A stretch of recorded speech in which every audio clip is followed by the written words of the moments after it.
audience members, you have a couple of really good examples of how to create an inner dialogue of all of those 5 characters that get you into so much trouble all of the time. And then discovering in this process that there is another way to look at things. There's another way to challenge this negative thinking and come up with that which is really for your highest good and benefit. And your nurturer, your nurturing voice is the one that it's very quiet at first. It can't even be heard because of all the clamor that's going on. But it will surface if you take time to listen to that still small voice, the nurturing voice that has your best interests in mind.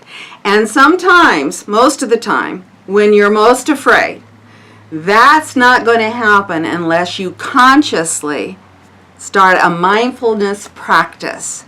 And this puts that practice into a visual that you can actually work with and see. Oh, Sherlock Holmes and the victim and the critic were very interesting parts of my week this week. Yes? I just really noticed those. How so? Can you share a little bit about that? Well, the day after we met last week, I was reorganizing my office, and so I was preparing an apothecary, and it was there's fears around, am I forgetting something? Are all the herbs represented here that really I might need if someone comes in to see me? Oh, this is taking too long. Oh, because I was also making medicine and pressing it out at the same time. Yes. It was the, even Painted Lady came in. Oh, you should just go home. You can do this another day. Sell out. Yeah. Don't bother with this. It's not really important. It's really interesting. Yes. And then the critic, like, oh, just keep going. You don't need to eat lunch. Mm-hmm. Just, yep. And the nurturing voice, like, oh, sit down. Take a 20-minute break.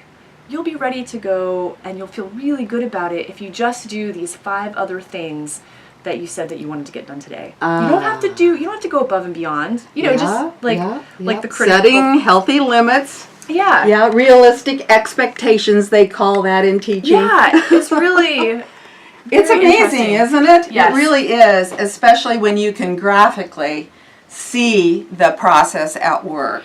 So I actually really, really enjoyed this. Good, Yeah. good. I'm hoping that you guys out there use this and do your homework, produce an inner dialogue or card deck or both if you want, like Mischa has done, and then, as she has also done, be aware then going forward that these same characters are in play.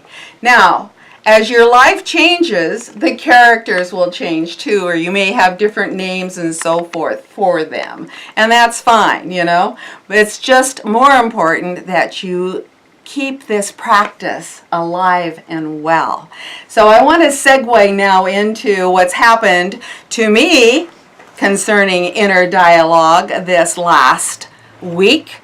As we move on into this upcoming session now, which is going to be about meditation, you'll see how that plays out. So we'll see you next time, and we'll see where this process has taken Sandra, okay?